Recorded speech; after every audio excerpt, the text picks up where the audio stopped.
Good morning, everyone. Let me just turn off the sound. I have been running around like an official chicken with the head cut off thing. I would like to say, before I begin, I of course want to say good morning to everyone. We are live, TurtleIslandNews.info, Wolf Spirit Radio. Not on Awake Radio today, just because they've been having some problems with their connection, but we'll have that sorted out. And of course, Revolution Radio, Studio A. We're all listener supported, and we've heard in the last couple days that we've been falling behind, so if you can help us out, we always appreciate it. You guys are awesome to me in general, so I want to say thank you anyway for all that you do. And looking at the news, these freaking terrifying global events, right? Oh my God. You look around and think, okay, you know what I'm going to do? I'm going to go back to bed. I'm going to take myself and a great big bottle of wine and go to bed. And not saying there hasn't been days that I've done exactly what I just said, but let's not do this today. What do you think? Because I could spend the entire show just saying, well, oh my God, the end is near. More and more people are predicting major earthquakes events in the West coast of Turtle Island, Canada, United States, Mexico. We have had some horrific events. This fire that's going on in the Okanagan, well, the West Coast, especially north central Washington, is now the largest the state has ever seen. The fires going on there, unprecedented. They're using words like cataclysm, emergency, states of emergency. Which is why I mentioned the state of intoxication that we could go to. The words they're using for these things. You know, we look up in the sky and I realize we can't see it. But there are 14,000 satellites orbiting the Earth. 80% of those are called zombies because they don't work, so they're up there crashing and banging into themselves. If that's not enough, the Nexon pipeline spill, details that are not being shared, has pretty much ended Alberta as we know it. Horrific. They're saying worse than the province, but this is the worst in Canada. And they're lying, of course. I have a friend who just did a West Coast tour. So from Winnipeg all the way to the West Coast. So it's a lot of miles. He is a very intuitive person. So I asked him how he felt, what he felt from the animals and the plants as he was leaving, as he was crossing these areas. How do they feel about what's going on? Because I actually asked these questions. What the plants are feeling, what the trees are feeling, what the mountains are feeling. See, majority of people have forgotten that these are living beings. We, of course, are part of the biome. We absolutely are part of this biome, just one part. We are not the big deal. I know we would like to think we're the big deal, but we really aren't. We really, really aren't. And I think if the world had its say, which it's really having right now, we would certainly not be the favorites. The earthquakes, Los Angeles, Japan. These events are going on. Not unprecedented, of course. Absolutely what we're saying, what we've been saying. And we are coming to the times that we have heard predicted over and over again where the earth shakes. Roughly every 26,000 years, volcanoes are waking up. It's time that we are more attentive of these events. If you want to head east, yes. If you don't, that's fine. Most of Texas is in trouble. This is why FEMA domes are being put up right now. I mean, look them up. Check them out. It's also the reason why the Walmarts were closed. The Walmarts are providing a network to distribute supplies to people. But remember, what happened last time? A nation was dependent on an organization. United States does not have the best record for helping its own people. And we know what happened last time. Areas have been hit with Yellowstone volcanoes. We're also going through Jade Helm. But the events right now, the Samhita, which is, this word comes from Samyaza. This is the age of light that the Pope has even talked about. I don't want to judge, of course. But I think at this point we don't have to worry about war so much. We need to worry about our entire bloodline being wiped out. To the earthquakes, rising water, tidal waters. This isn't a movie. And we aren't in Kansas anymore. This is real time in your life that you need to make a decision. You need to really be smarter than everybody else. Or die with them. If you choose to move away from Yellowstone, move away from the coastlines, move away from the Ring of Fire in the Pacific, it's up to you.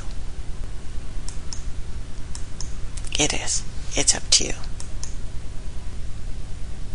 We have talked about many times, of course, what people don't understand about Japan. This accident situation, it's a leakage. One needs to understand the way the general public has been misinformed, as we're being misinformed by all the disasters. And if you want a horror story, go to my page, turtleislandnews.info. Good morning, everybody. And read what's happening today, just today. We are being kept in the dark. The events that we told you about, Chief Charles Tudog and I told you about within days of this accident, it's affected the future of this entire world population. Everything. The present radiation, the radioactive material leakage from all the disasters that have been triggered by that one, Japan. You just see horrific patterns of sequences of events rocking the world's population. My estimate, and the estimate I get from people who actually understand these things, like nuclear physicists, are saying through this first trigger. In North America, over the next 25 years, around 10 million people will die all across Turtle Island. The loss of agricultural topsoil will be so immense that some of these lands will be unsuitable for agriculture for at least several tens of years. If you don't believe it, just look at the present radiation cloud of cesium. The northwest of US and western Canada. The deaths that are happening on the coast.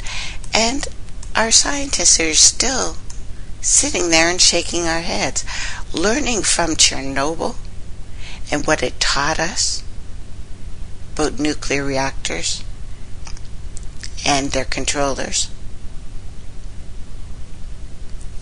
was that you do not put water on a runaway reactor. Clouds over this world now are plumes which were further created by using water from the air, allowing seawater to enter a damaged containment room. In these cases, the reactor effectively is so lost and lost cooling systems that it could not work, could not be stopped. Looking at the way they're handling this situation alone, just this one, and we're shocked about the deaths of 30 whales off Alaska. Could this be linked to a toxic plume? Yes. If you've been listening to me for a while, our mother reacts in certain ways to emergencies. Look at the toxic plumes, the red tides, as her immune system. The toxic phytoplankton in the local marine environment that can paralyze as well as kill. Well, a federal investigation has been opened into the giant mammal's mysterious demise. A situation has been labeled an unusual mortality event. They have theories. Perhaps they should have called me. I have a freaking theory. Our mother reacts to certain traumas in certain ways. So do we. Look at what happens when you get a cut. How this bubbles over. How this works. What our bodies do to deal with that.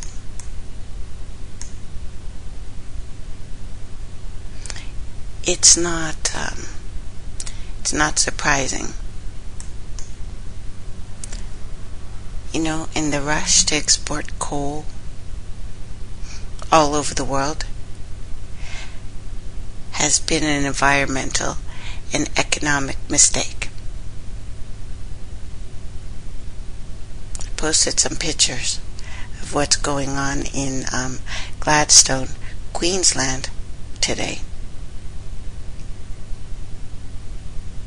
The long-term damage. Now this planet will be fine. She always is. She has time. She has millions of years. Here in Canada, who used to be known as the good people of this continent, that's over, with our Prime Minister Harper, who supported exploitation all over the world. Rape of Africa continuing, of course. And our policy, Canada's policy, can be summed up in a couple words. Do what is good for Canada-owned mining companies, which means British Petroleum. Yes, they own the mines on the ground and the water. Even with widespread criticism of operations, this has not stopped the support for the ravages that we are doing all over the world. Canadian mining companies bribing officials, evading taxes, dispossessing farmers, displacing entire communities, employing forced labor camps with children, devastating ecosystems, and spurring human rights violations all over the world. More important than specific instances of abuse, which I have detailed before, Canada and Africa has been 300 years of aid and exploitation, because that's what our aid is. You know, I was grateful on the weekend because Patty Walking Turtle invited me on her show. We have a round table where we speak of the issues of the day. And of course things like Agenda 21, which we've spoken of, and things like that were brought up. But you can look online, because there's so many things posted about this now. The prophecies of Columbus. Was he a prophet? No. Was he paid by Queen Isabella to rape this continent and continue the rape of the islands? No. He was not paid by the Queen. He was paid by the Vatican and by rich Jews who, yes, worked together. In his prophecies, he spoke specifically of us needing a one world ruler, a one world government, a Darth Vader. Okay, not so specifically Darth Vader, but an emperor. This is what he came here for. When he brought the slave ships, carrying first European people, and rats, and diseases, and filth. Europe had already been raped. Completely. People were starving. And as we've seen before, people that are starving will do anything to save their family. We have now an international emblem of human greed and insanity. And it's beyond my ability to find words to describe the pain and distress that I feel from the pictures of what's going on in this world. It breaks my heart, but I must look at it. For me, the newest pictures of starving bears in the Arctic is an emblem. It is a new flag for all life on this planet. All the birds, all the mammals, all the fish, all the invertebrates that are being destroyed by this parasitic change unleashed on this world in a mad, suicidal quest for infinite growth. It is a picture that the likes of Stephen Harper and his cronies do not want you to see. For him, the destruction of the bears and all members of his species is perfectly acceptable price to pay to keep going a paradigm that is dead, but doesn't seem to know it yet. Images do not evoke tears in me anymore, but I feel deep pain at the core of my being, as we are now learning to bear the unbearable.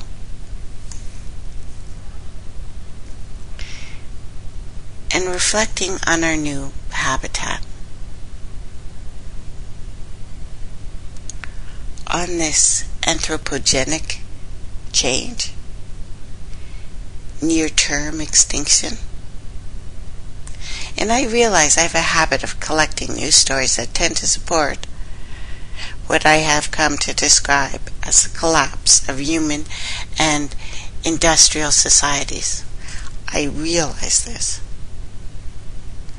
And I've also been asked, why? Why do it? And doesn't it make me so depressed to be dwelling in so much negativity? And my answer has always been I couldn't live with myself if I didn't confront this head on. And I realize it's kind of a nonsensical statement, if there ever was one. I can't live with myself. Guess what's made it easier is to treat it all like a bit of martial arts, to accept the information and reflect it back out in a more concentrated form into the universe. You know, when I started my blog and talking online, it was about collecting stories about peak oil and collapsing economies and encouraging people to develop strategies for themselves, their families, and first and foremost their communities, to make them become more resilient, to transition to the post-carbon economy. But shortly after I started, the world economy is dragging itself along, still on the point of collapse. And things have become worse in ways I couldn't even imagine, and the stories have become shriller and more frequent, yelling out that this cannot continue, that something has to give. Well, all these good old processes have not gone away. It's hard to escape the reality that we have a runaway global destruction with numerous non-linear, irreversible processes. Processes. You know that word. There's a whole bunch of crap going on simultaneously.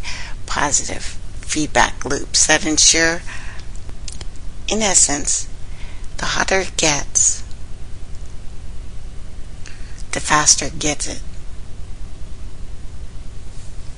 The last couple weeks, since the onset of the northern summer, we have seen events whereby we seem to be watching the breakup of the Arctic ice in real time, daily, and a series of truly horrifying extreme weather events around our beautiful planet simultaneously. Now it seems to me that the narrative has to be changed from building sustainable communities to acknowledging that humanity is on a suicidal mission.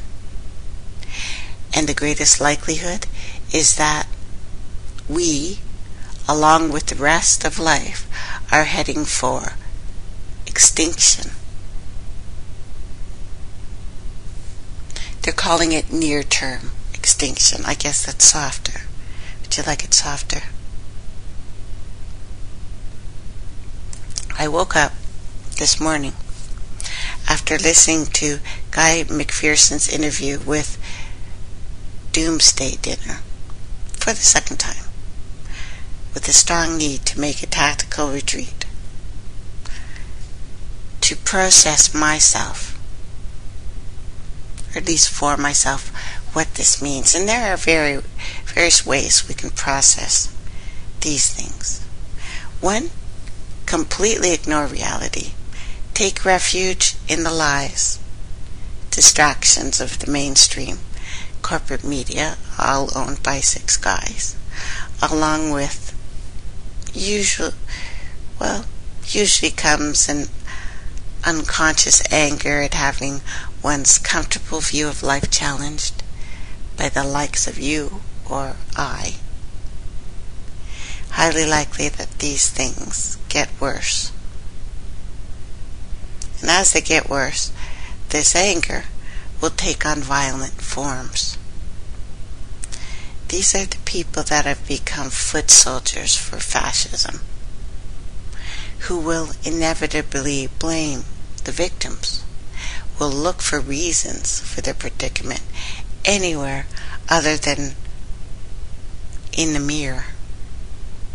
And I generally fear the strength and violence of this reaction. There are others who will take refuge in a more liberal view that also paints a largely false picture. Huge chasm here between the cloying rhetoric of Obama and the reality of his administration that stands out, as well as the nonsense of the liberal media that takes the rhetoric for fact and ignores what I like to call reality.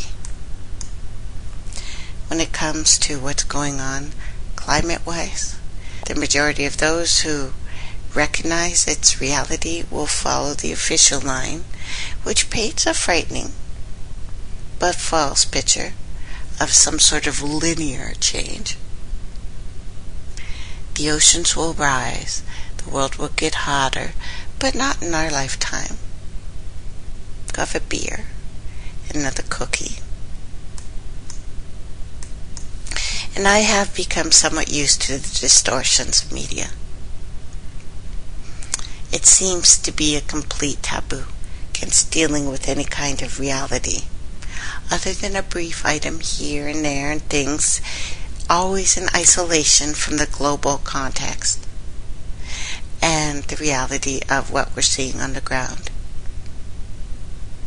And I have been, or at least should have been, more realistic in my expectations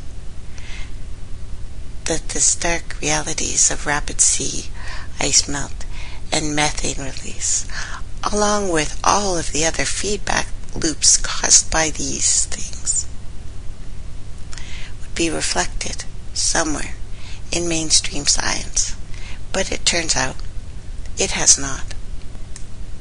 And there are so many paid informants now working with us on our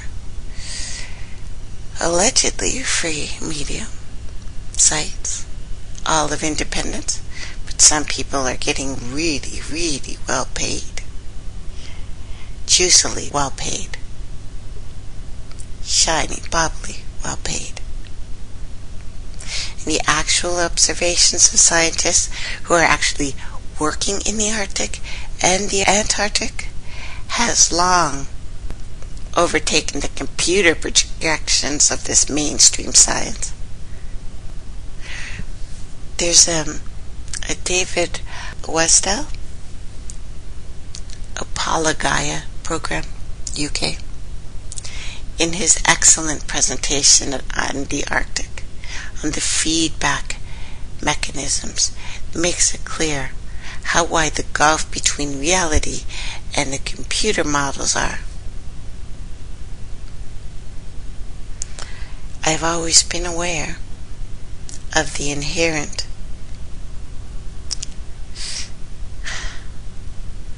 I want to find a nice way to put this.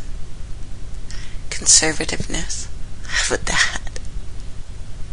Of scientists and their little tendency to become locked in their own specialities and thus avoid the big picture.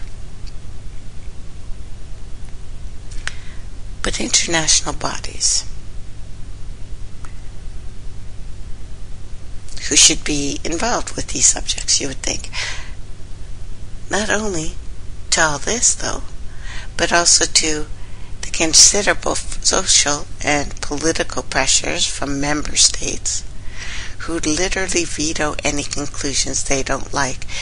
We are living in an age that we are just, I think, dawning on how bad it's gotten. Science by consensus. So why would an elite that is suppressing the realities of the economic breakdown and the peak oil and the resource depletion in general, why would they be interested in having an informed public that is aware of the dangers?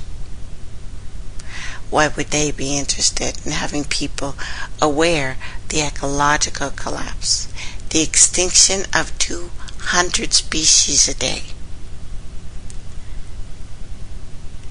the predicament of having 430 plus nuclear installations that are way past their use by date and subject at any time? Well, catastrophic meltdown. 430-ish right now. Is this the pleasure of extinction? In many ways. SI is pointing out how many times predictions of Armageddon have proven false. Discussing the important role, what should we call it this time? Fundamentalism. This is played worldwide, especially in the United States. However, without addressing sound scientific base behind any conclusions, there's a man called John Michael Greer. He wrote an article called The Pleasures of Extinction. He attacks people like Guy McPherson without naming him by name. Refers to a near-term extinction as the latest apocalyptic fad. His words: fantasies of imminent human extinction are one comforting, if futile, response to this ugly predicament. If you want a justification for living as though there's no tomorrow, insisting that in fact there is no tomorrow is certainly one option. As if the conclusions of McPherson and many, many others was just one more apocalyptic cult, instead of being based on sound science. So I did come across I did not come across one single scientific or factual argument in that article to counter Guy McPherson's article. And in subsequent ones he talks about thermostatic mechanism, negative feedbacks, without, I suspect, understanding what any of that crap means. But if you can become a personality, our newfound cultish nature makes hearsay enough. Like when 20 people read you the exact same article last week that was published in Natural News and had no facts whatsoever, other than a couple words repeated over and over again. I heard myself maybe 10 times. But when we see these changes, drastic as they are, I guess we have to think there's nothing special about that and how the Arctic is melting. After all, the human species can withstand wide variations in temperatures, right? And I experience much greater variations in temperature when I step outside. And again, to answer, or the clear answer, came from Guy McPherson in his recent article with the Doomsday Dinner. The answer is not in the temperature per se, but in habitat. We are already seeing the loss of human habitat from processes like deforestation, desert, what is this even a word? Desertification, where things become desert, from ecological disaster, Deepwater Horizon, catastrophe in the Gulf, Fukushima.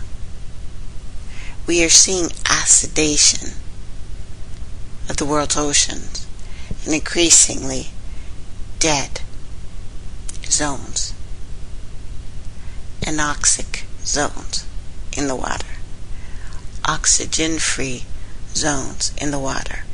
It is our water and its processes that allow us to breathe in and out, which I'm relatively fond of. Increasing temperatures that we are already seeing. I know if you get one cold day, you're losing your damn mind. See, it's not getting hotter. I'm from the north. We do not get 45-degree days in August until now.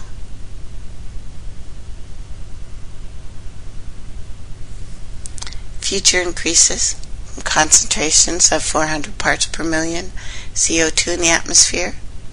Actually much more, though, thanks to the releases of methane from the permafrost and the methane caltrates from the Arctic and Antarctic, mean that we will see huge temperature changes.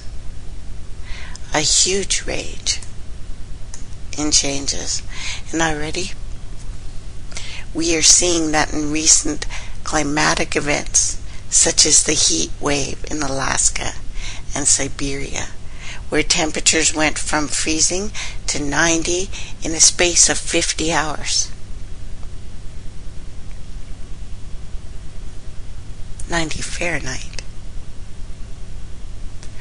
What happens to humans and their habitat in these conditions, especially with the energy collapse, when we won't simply be able to turn the air conditioning on anymore? We will have to live with the new abnormal. Prolonged exposure to temperatures of more than 95 degrees Fahrenheit, and we lose our ability to thermoregulate. In the words of Guy McPherson, in the short term, we're dead. When the temperatures go from freezing to 100 in the space of 2 days, how is our permaculture garden going to survive? At certain temperature, protein starts to denature. It breaks down. It is no longer viable.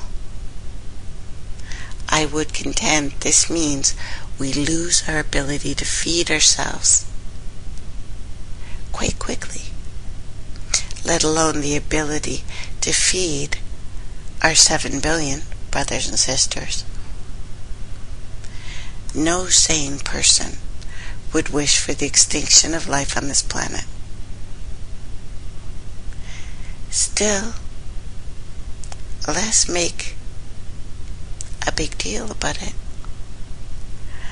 But no intellectual argument is going to make this problem go away, any more than collectively burying our heads in the sand or sucking our thumbs and rocking back and forth and singing la la la la la. We need to accept the evidence. If you are going to argue, please do so on the basis of facts and evidence. Tell the climate scientists they are wrong. Tell the polar ice scientists that their measurements are wrong, and the volume of the Arctic sea ice has not decreased by 80%. Please bring some evidence along with you as you refute these facts. Once we have accepted the evidence, we have to work out how we are going to respond. Another stage of the round. Maybe this is the 5 stages of grief. I heard there's 5. Could be more. It's not just accepting the near-term extinction, this fluffy bunny word for oh my God.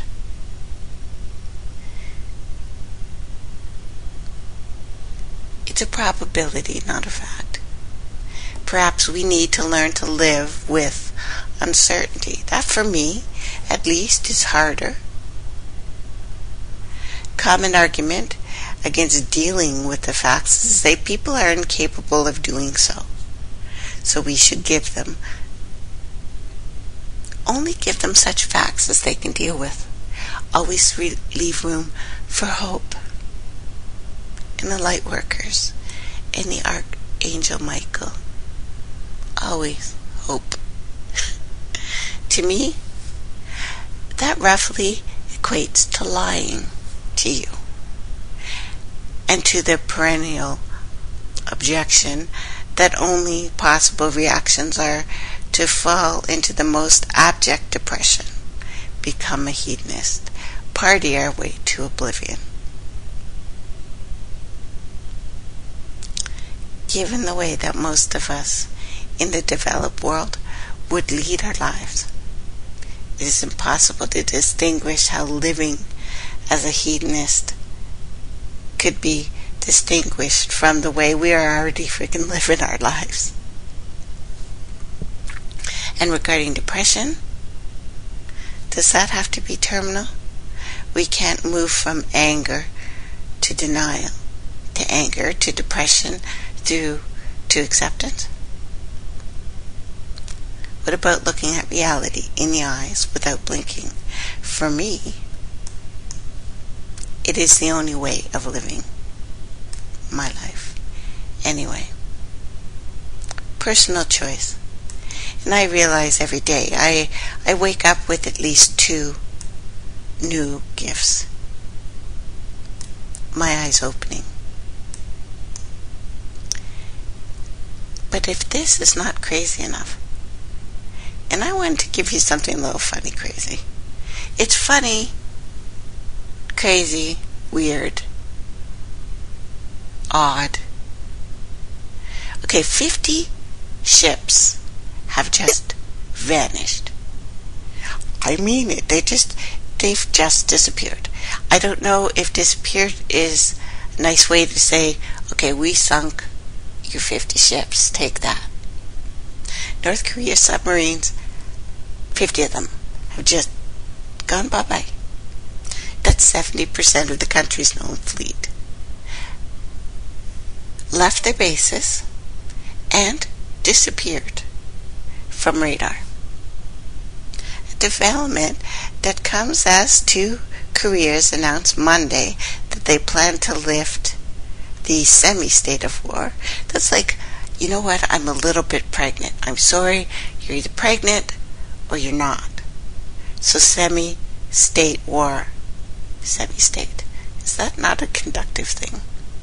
Anyway, semi-state war prompted by a landmine explosion that injured 2 South Korean soldiers back on August the 4th. Now, a spokesman for South Korea's Defense Ministry reported that the North's mass submarine deployment is unprecedented and that the U.S. and Seoul have responded by increasing surveillance. The number is nearly 10 times the normal level. So they take that situation seriously. South Korean news quoted military officials saying that the country mobilized all the surveillance resources to find the missing subs. No one knows whether the North will attack our warships or commercial vessels, the South Korean official said. Now, Seoul previously accused the North of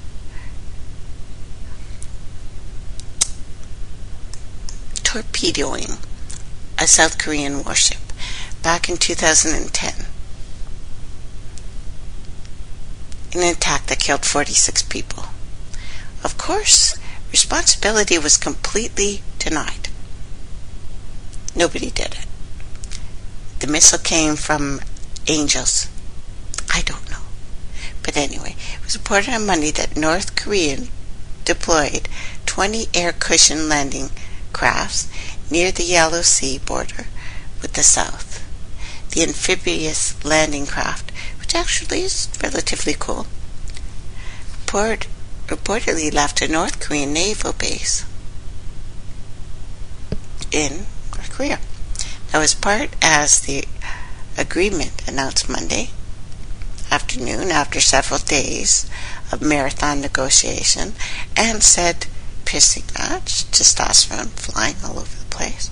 South Korea agreed to stop blasting propaganda from loudspeakers pointed at the militarized border with the North. They say they regretted the landmine blast earlier this month as well. We're very, very sorry. Further details of this talk are not disclosed. Also, the pissing match and testosterone fleeking is this reporter's opinion on probably what happened in that room with these fat little men. Now, part of the agreement announced on Monday afternoon, after several days of these negotiations, is they would start being nicer to each other. Actually, that looks like the translation. Now, this truce comes after the two Koreas exchanged live artillery fire last Thursday and Friday, which South Korea said the other guy started. Seriously, South Korea said the North started it. It was the first time North Korea directly attacked South Korea since 2010 when they shelled the island of, I can't even pronounce it, but they killed 4 people with shells. South Korea hadn't blared messages across the border in 11 years. It's an old tactic the South has used on and off for decades, which mostly just really pisses off their northern neighbors. These messages criticize northern leader Kim Jong-un, the country's notoriously closed-off political system.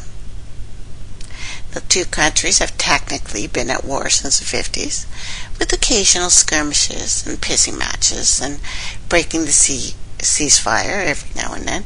But the last time the two countries exchanged fire was last October after North Korea fired on the South Korean balloons that were dropping propaganda materials over the border. So they've been kind of pissing at each other for a while. I don't know if it's time to send Dennis Rodman back. But when someone goes in there and takes out that fat panda boy, I think things will calm down.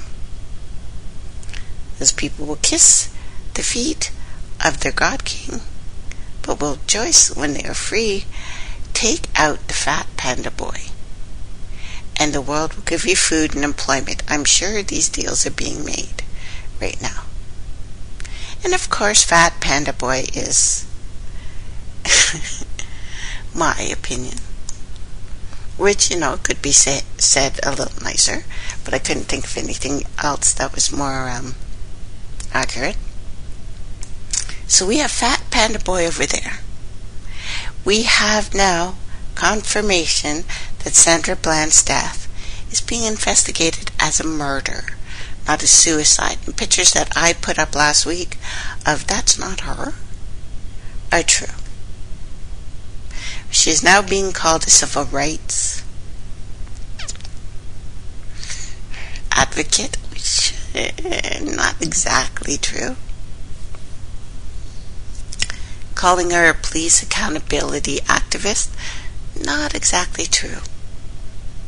But according to a Texas district attorney, it's being treated as a murder. That's something, right? Something.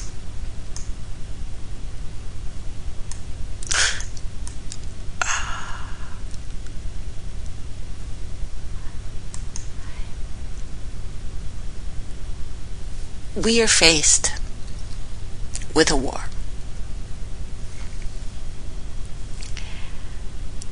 Two leaders. These have been the rulers of the planet for a very long time. Unsaid, of course.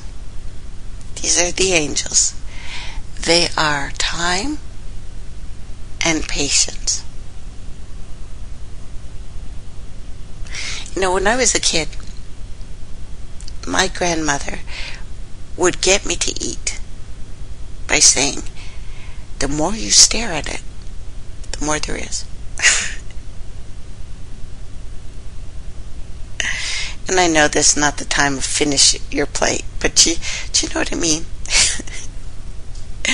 If you're like me, staring at a blank page conjures every kind of insecurity. Let's take a little break, get up and stretch your legs. You're listening to Turtle Island News with Tracey. Hi everybody. Let me stop the music and we're back. Hello Revolution Radio, Studio 8. I'll be over in a minute. Say hi to y'all. TurtleIslandNews.info, Wolf Spirit Radio. Again, we'll be back with Awake Radio as soon as they sort some stuff out. We haven't broken up or anything. I do have to warn you, we may be getting random calls from my dad because he's got an iPhone now and he's been I think pocket calling me, face calling me, dropping the phone calling me, figuring out how to turn the thing on. Well, apparently it's quite the complicated maneuver. So here we are. Oh, and again, been asked to say, especially for Revolution Radio, we could use your help. Listener supported, funded, owned and operated by you. Especially me. You definitely run my ass. You probably have said that nicer. I love it, of course. I would like some direction. Not specifically today, but in general. To tell me what you would like me to talk about more.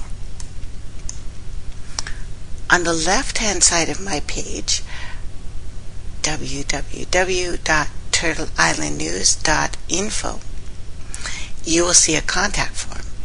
With that contact form, you can send me a message. Tell me what you want. There's also a follow by email, which I was asked to put up there. That's also on the left-hand side. And a subscribe to, which is on left-hand side. You can subscribe to posts or comments. And on the right-hand side, you come in, there's our tune-in player, there's our regular player, there's a lovely little chat room, and, of course, donate button. We love you. Could always use some help.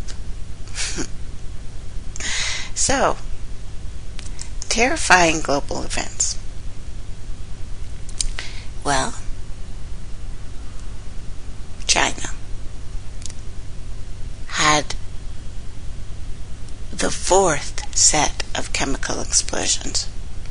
Right as the market slides into freefall, Dow Jones dropped 530 points Friday, another 588 points Monday's close.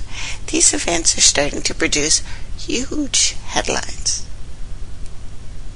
Many different insiders have been forecasting. Intelligent galactic energy ultimately pushing us through this time, because this socio-economic analysis of recent events is a gateway, and a gateway only, into a much grander cosmic drama that is playing out right now. All things are going on simultaneously, many different levels.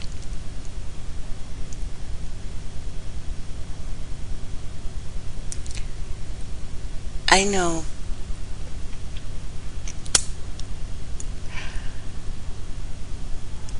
most people want to be manifesting miracles on this plane.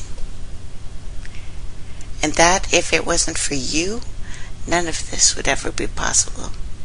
And I want you to know that right now is an incredible time.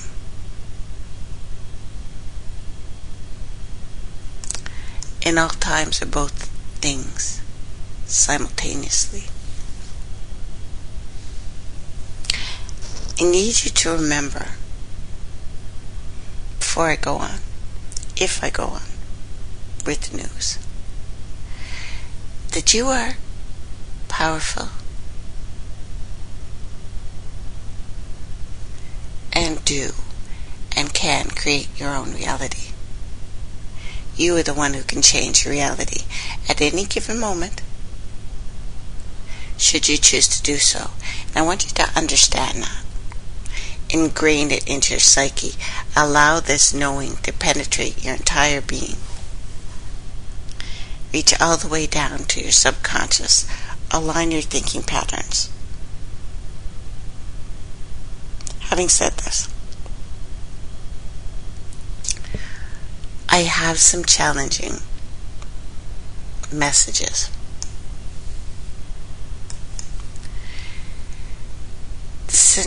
How do we even say it? Centrifugal force, the Earth's gravity pull, and the Earth's axis through the wobble, polarities of the Sun's magnetic force, and the Earth's gravitational pull are lining into position right now.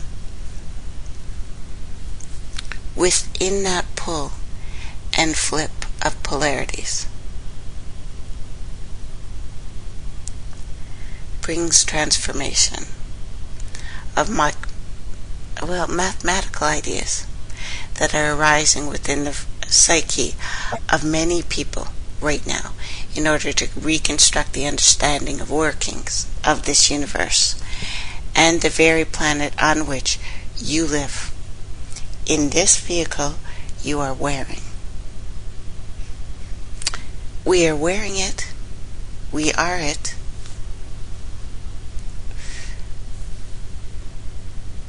We are inside of this ship.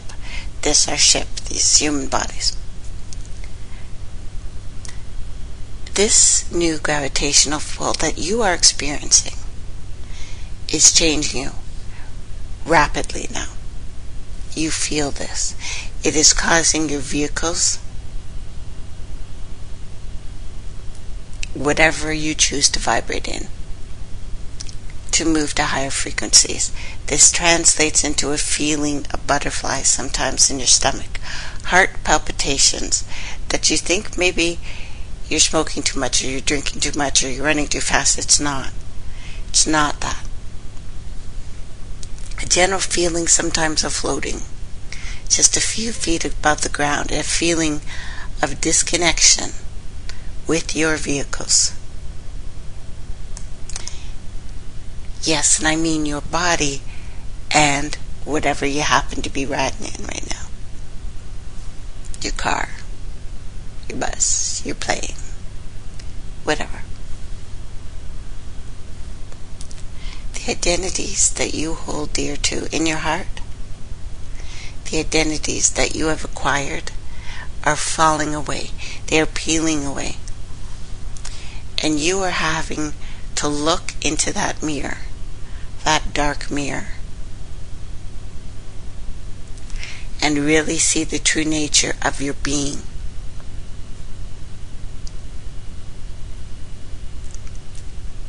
The same is happening with our beloved Earth. The planet that we reside is converting into something else. Changing, morphing, transgressing the frequencies, riding these things, taking a giant leap into a new time and space where she will continue to evolve. So these floating feelings of loss and disconnectedness and emptiness, if you will admit it. It's natural.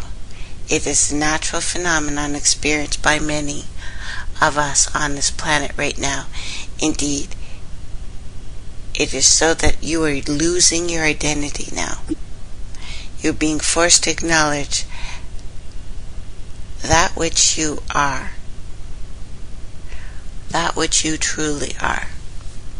And it may have come as a surprise.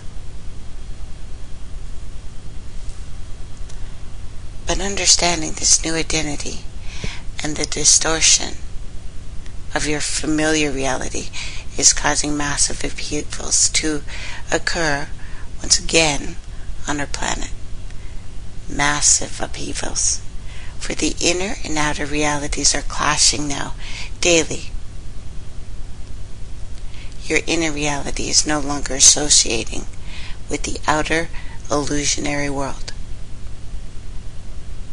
You are breaking up with people, your best friends, maybe a lover, maybe yourself, maybe your boss. That which we have loved, if it is not really part of us, is falling away, cracking. Maybe it started with an itch. Maybe it started with the flaking of your skin. And know the physical things happening to you are just representative of what's really happening to you. What is also happening to our Earth, which is happening to our solar system, which is happening to our galaxy, on and on and on. Our planet, her vibration is rising, ascending, if you will, higher and higher. Her transformation is propelling the transformation of all the living beings on her. We are only a part of her, and that is all. It's not all, but it is all. You want to see what's happening on the planet, look at what's happening to you. What I'm trying to say is that this force within the earth, this centrifugal force within your own vehicle, your body, are right now at odds for many of you, many of us. There's a great balancing act required on your parts in order to stabilize these energies which are affecting you from within and without.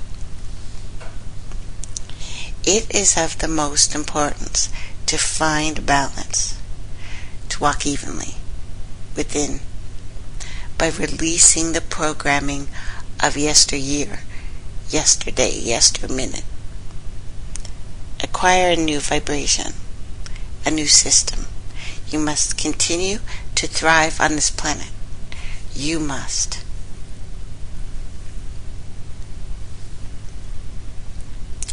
Many of you have come to this planet to anchor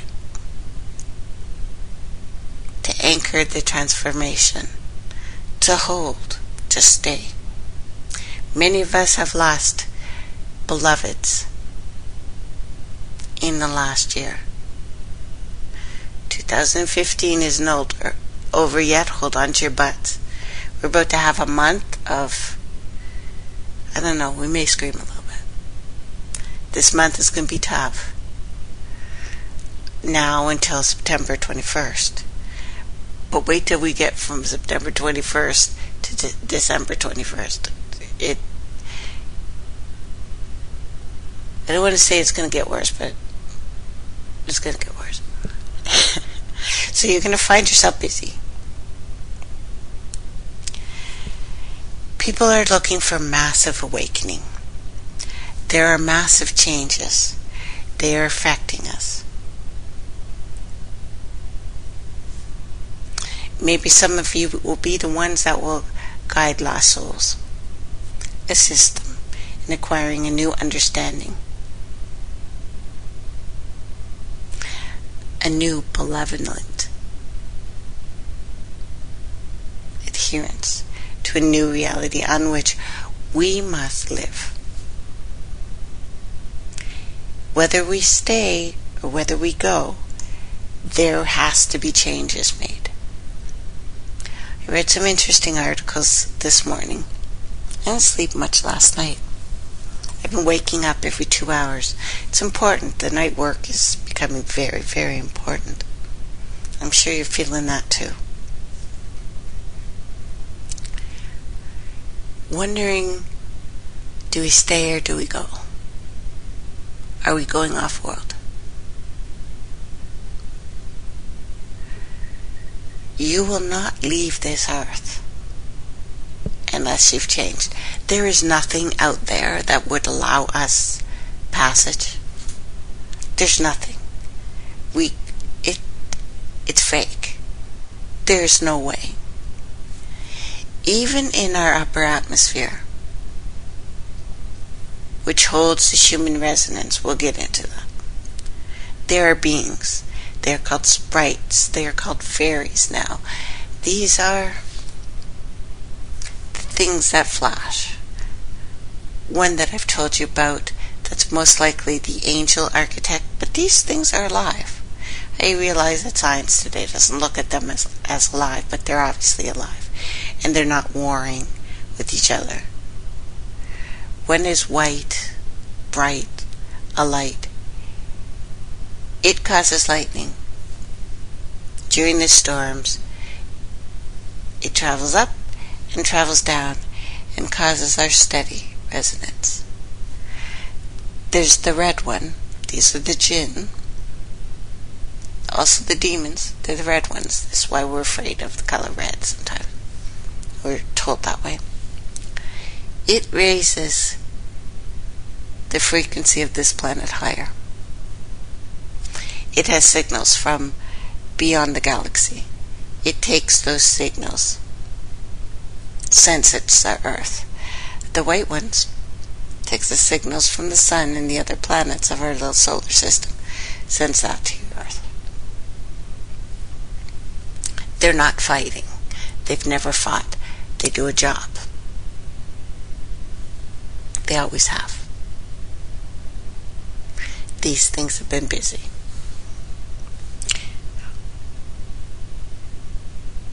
So massive changes in your reality. It's why animals are so obviously getting smarter. Doing acts of empathy that are incredible. Also doing acts of violence that are horrific. Us too. We just don't see many of us getting smarter. No.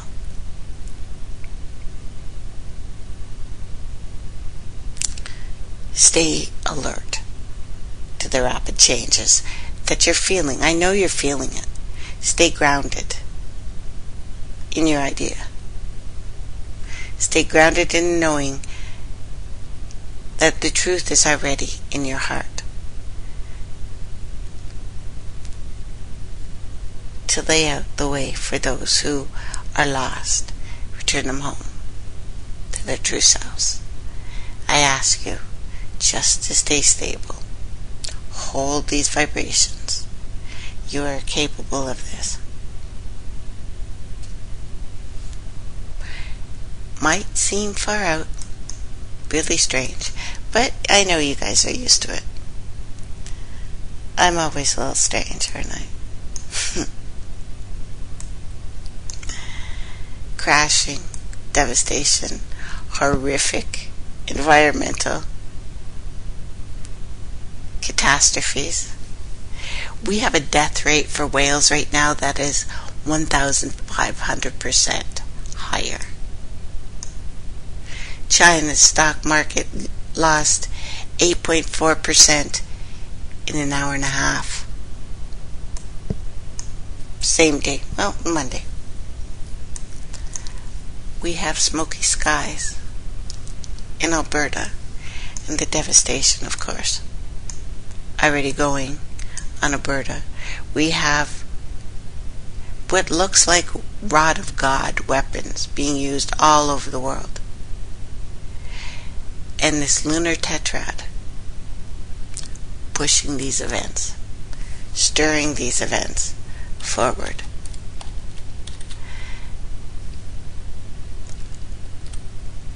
On, when should I say it? Thursday. I'm going to talk about Trump.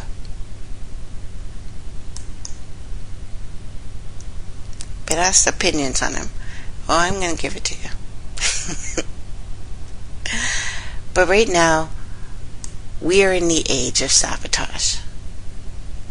More and more sabotage. Pipelines that are bringing gas from Azerbaijan to Turkey have been taken out of commission for a second time in a month. An explosion believed to have been caused by sabotage, halting the flow on the pipeline. Now, the Turkish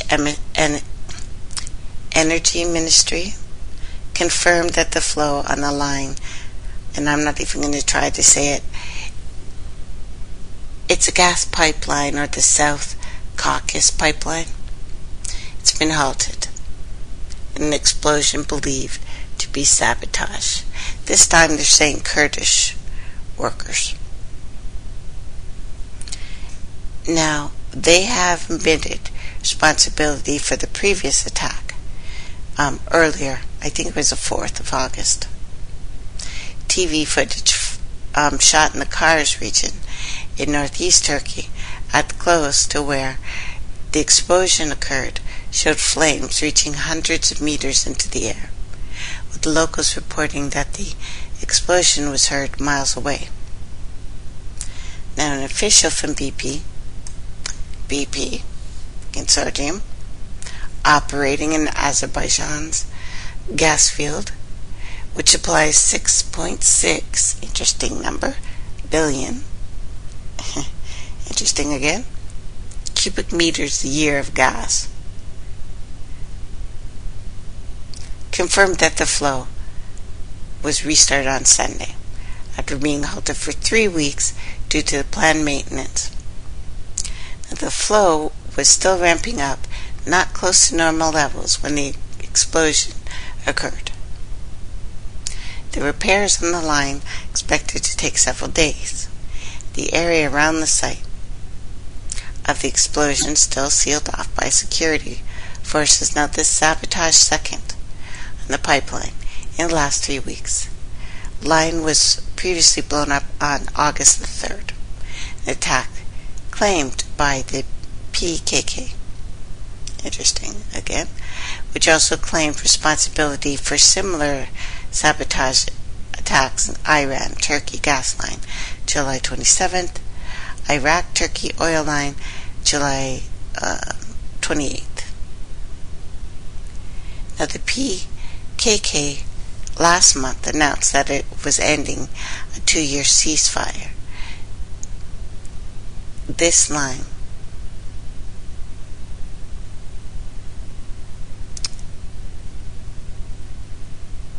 started flowing, I think, now this number I'm not sure, I'm pretty sure 2006 for sure, I think September 30th.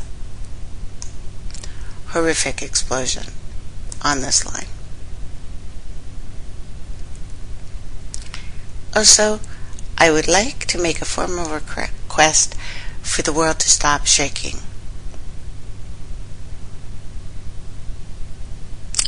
Well, it kind of did.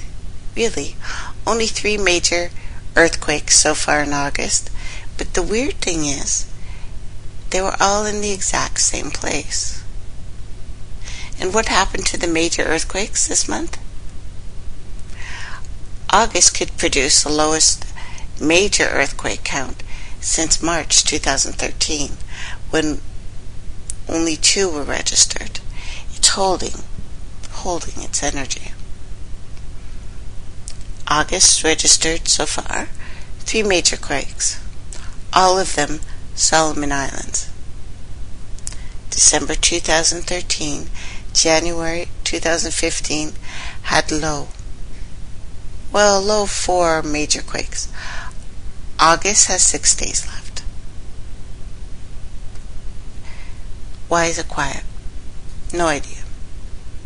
Sunspot activity has been low contributing factor. Often, major quakes will occur in regions of tropical storms and hurricanes and typhoons, which we have in abundance. Puerto Rico is a place to be if you enjoy occasional earthquake. An alarming swarm of nearly 2,000 quakes have been registered this month, ranging from 2.5 to 5.7. But these aren't considered major. Experts have been warning governments in the area catastrophic tsunami event, which would make the Indian Ocean tsunami in 2004 look like a walk in a park. Knowledge of earthquakes and tsunami risks has not been widespread among the general public in the islands located near the trench. But since 1988, Puerto Rico Seismic Society has been trying to use the Puerto Rican media to inform people about future earthquakes that could result in catastrophic tragedy.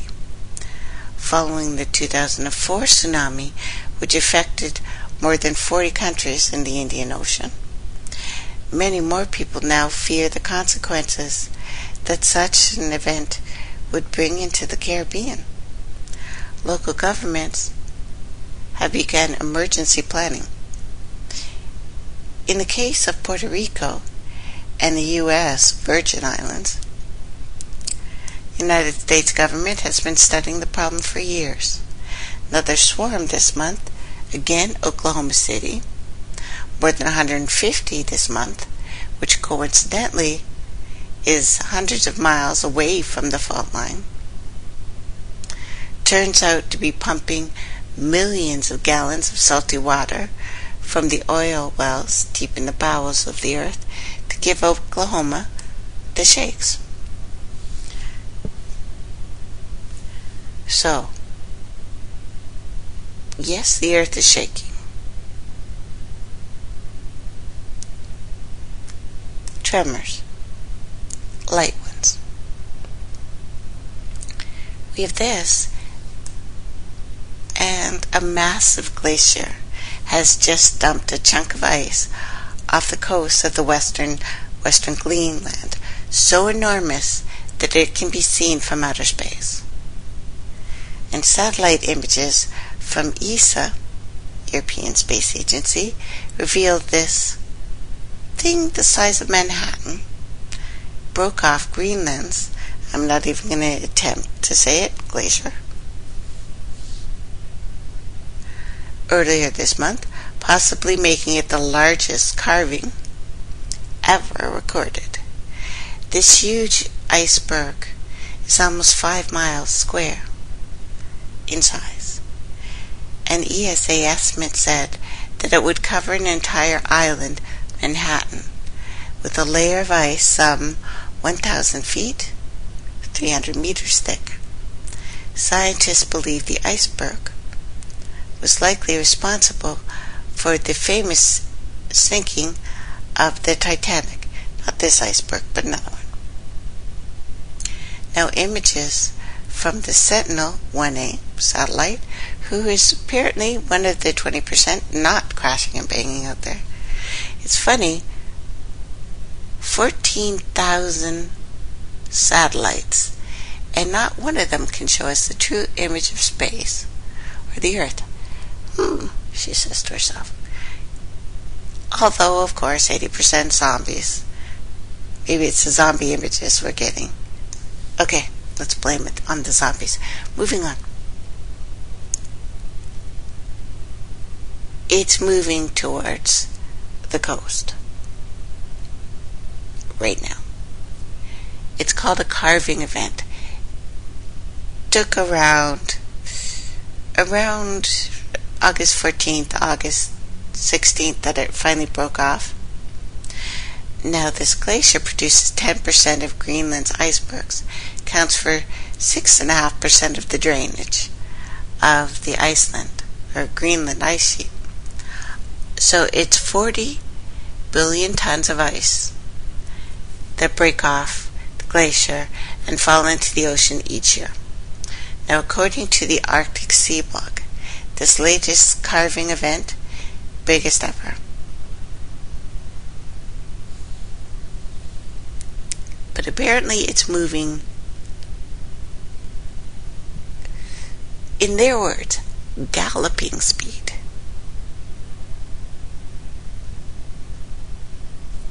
Weird.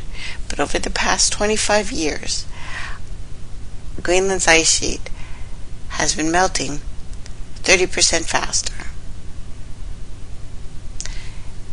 If this ice sheet disappeared, science say sea levels would raise 20 feet. Which would, long story short, be an oh my god, WTF just happened event.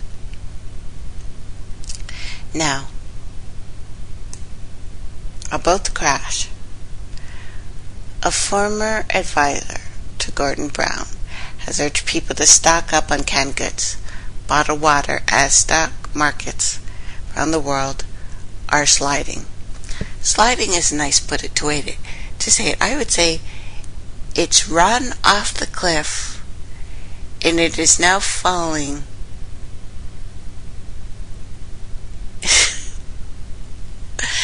as if it has weights on it and demons jumping on its back.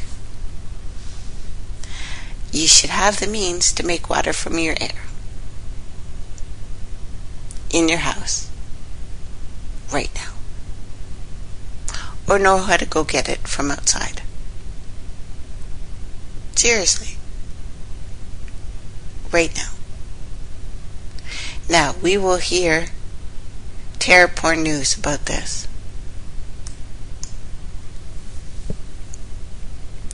But this is coming. You can't assume that banks and crash points will open. It dropped on Monday in a way it hasn't done since 2008. Remember 2008? Next. Okay, money, tin goods, essentials. Prepare for a month indoors. Make sure you have a month worth of food indoors. Long story short. Now, if you don't, get shopping because you won't find it. Now, don't panic. Don't go shopping like it's that big sale day they have in the States, Black Friday, where people stomp on each other. Also agree to have a rally point with your loved ones in case transport and communication cuts off. Somewhere that you will head to. Know the rules your mom, well, my mom did anyway. The rules my mom had in case I got lost shopping. We always meet at the front door. Have your rules. Doesn't happen? That's fine. And a month worth of dry goods is nothing. My grandma used to have 6 months. It's not a big deal. Europe? Worst refugee crisis since World War II. And of course they're being welcoming about it, right? Being welcoming like they wanted to be welcomed. Oh, I don't know. Turtle Island. Obviously, these would open their arms to their brothers and sisters. And at least 2,000 more immigrants flooded overnight into Serbia. Desperate journey to try and go to Hungary. UN officials have warned as an emergency talks begin in Berlin. At least 7,000 people, mostly refugees from a brutal war in Syria caused by USA, UK.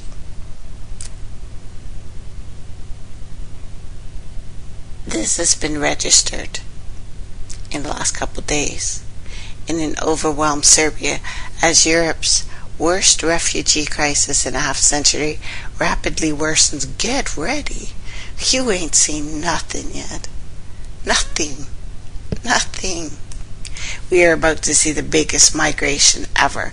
You think that it was bad when Europe freaking evacuated and came over here? Oh no, it's just starting. Now these worsening conditions, all of these people entering from Serbia, entered Serbia from Macedonia. Police on Saturday reopened the border with Greece after spending 3 days trying to hold back the stream of migrants. Hundreds braved barbed wire fences, stun grenades to force them back. But when you're running for your lives, you will not be stopped. Leaders of Germany and France will meet in Berlin on Monday to seek a unified stance on European efforts to tackle the biggest migration crisis ever since World War II, as hundreds of people pour into Serbia on a desperate journey, not for a better life. They want to live. Period. Then, of course, pressing EU's eastern flank, Ukraine. Talks with Ukrainian president come amid an upsurge in violence again in the former Soviet state. Latest development in Macedonia have led to congestion. We now have tens of thousands of refugees who have entered Serbia from Macedonia. 2,000 more immigrants had registered at the border, where Serbian authorities have set up a reception center with 8 huge tents. Buses are being laid on the passers-by, where police hand out official documents to help migrants find their way towards their next destination, the border with Hungary. Unlike Serbia, Hungary is an EU member state, therefore a popular crossing point into the bloc, which is called.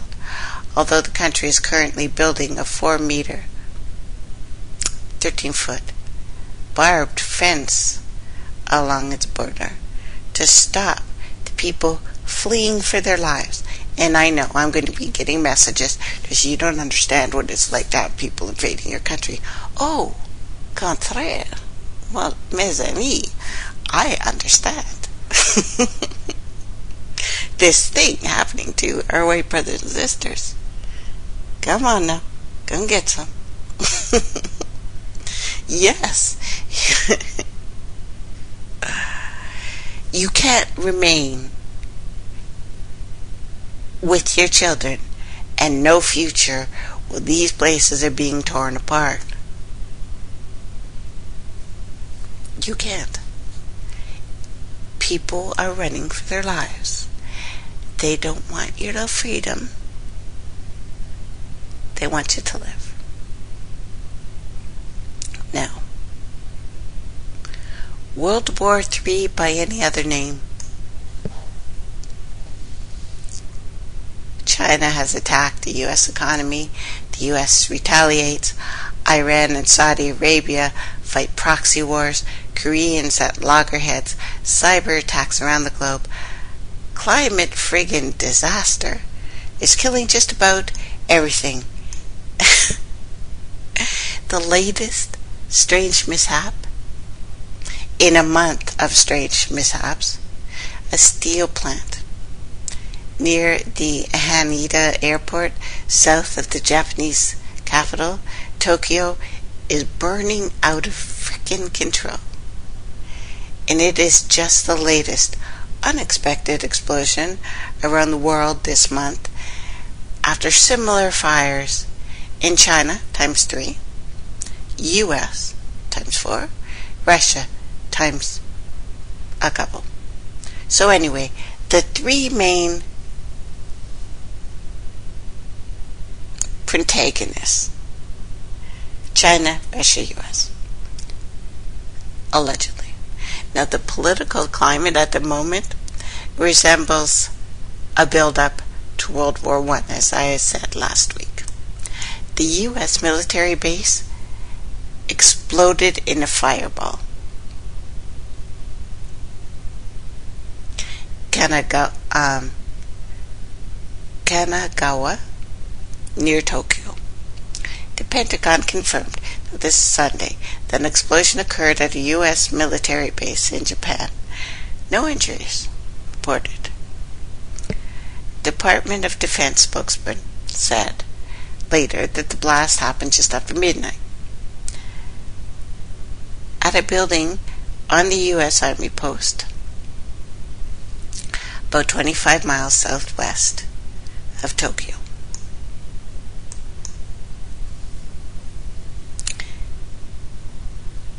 And you can go on my page and see that things are friggin' dropping out of the sky again.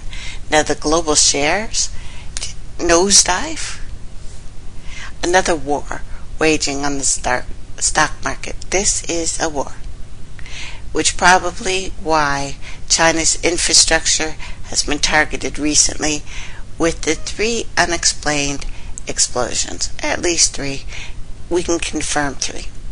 Anyway, 1 is just bad. 2nd, unfortunate coincidence. 3rd, that's an attack. This is a perfect storm is brewing, as the chaos in China's economy is much worse than you think, and it's dragging the world under it. We are sinking, and we have an albatross on our neck. The main London stock index down 2.94% in early trade Monday. Meanwhile, the major markets, France, Germany, opened down, which is actually a thing apparently, by more than 3%. It comes after the stock markets in Asia were hit overnight, with Shanghai Composite in China going down 8.5, 8.4, the worst since 2007. Chinese shares continue on their sharp fall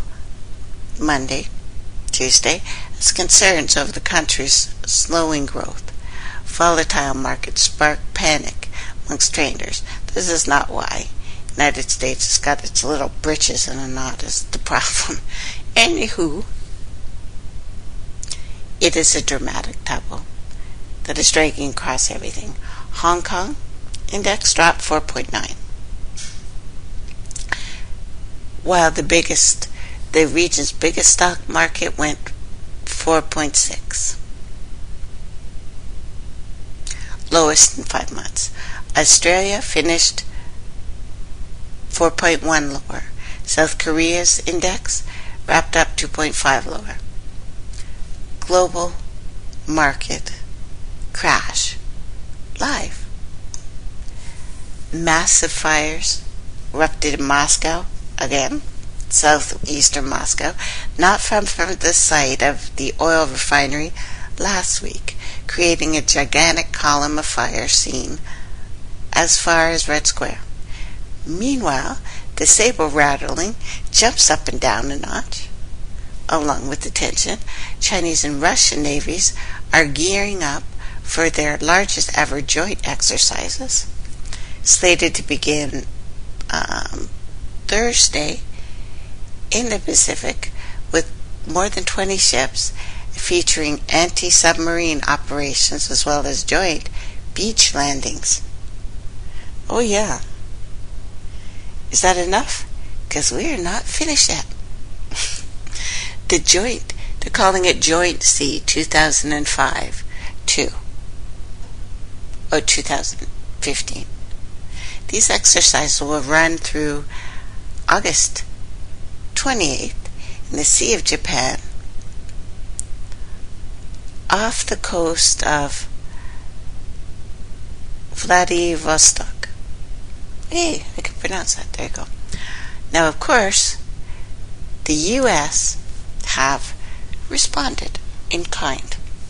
United States said this morning it has launched the biggest allied airborne drills in Europe since the Cold War ended, as fighting involving pro-Russian separatists escalated in eastern Ukraine. Nearly 5,000 soldiers from 11 NATO allies taking part in the 4 weeks simultaneous multinational airborne operations all across Germany and Italy and Bulgaria and Romania that began Saturday, and the U.S. Army said in a statement, Swift Response 15, who of course has nothing to do with JTOwn 15, except it really friggin' does. But it is the largest Allied airborne training event on the continent since the end of the Cold War. The Saudis and Iran, again, proxy war, so it's not bad, don't worry, in Yemen, Iraq, Afghanistan, Syria, and the 2 Koreans pissing over the fence at each other. Cyber attacks recently have been hitting energy, transport, banking, military installations. Oh my God, Shade, you're rocking us right now. And meanwhile, the UN officials admits that there is no chance to support all of the refugees affected by war as the global number hits a record 60 million people without a home. Around 42,500 men, women, and children were affected every day last year. Every day. 1 in 122 people on the planet right now are refugees, displaced, seeking asylum. Humanitarians cannot UCK, this situation. It is uncleanable. It is no longer possible. Europe sees a rise of 50% in displaced people as migrant status escalates. The climate, even more deadly than the wars. A summer like never before. Another weather extreme to go along with all the other weather extremes. The first half of 2015, hottest on record, can't fight me on this, was July, hottest month ever recorded on planet Earth. June 2015, warmest June on record for the globe. Global land areas, oceans, each recorded a record warm June. July will be confirmed by NOAA as the hottest July ever recorded on land and oceans. And August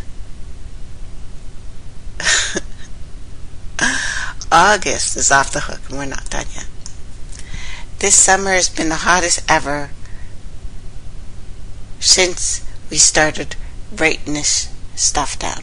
Thousands of people have died in India, in Pakistan, in Asia, in Europe, and the U.S., with old people being mostly affected. Millions of fish and marine life have died, along with millions of cattle. Agriculture has failed. Record droughts are being recorded worldwide. It is a terrifying glimpse into our apocalyptic future as each month has become more and more extreme. Cars melting, bursting into flames from record heat. Cars' steering wheels melting, roads melting, road cones melting, sheep's wool literally burning on their backs. Record forest fires, it is 3 minutes to midnight. Unchecked. Unstoppable. Global nuclear weapon modernizations. Unchecked global change, climate. And outsourced nuclear weapons arsenal pose extraordinary, undeniable threats to the continued existence of this biome. everything under the dome. World leaders have failed to act with the speed or on the scale required to protect us from potential catastrophe. These failures of political leadership endanger every single person on the world, and despite some modest positive developments in the climate arena, completely insufficient to prevent what is coming. United States, Russia have embarked on a massive program to modify and modernize their nuclear triads, thereby undermining the now existing nuclear weapons treaties. The clock ticks on and on and on. What will these keys to our cosmic doorway open?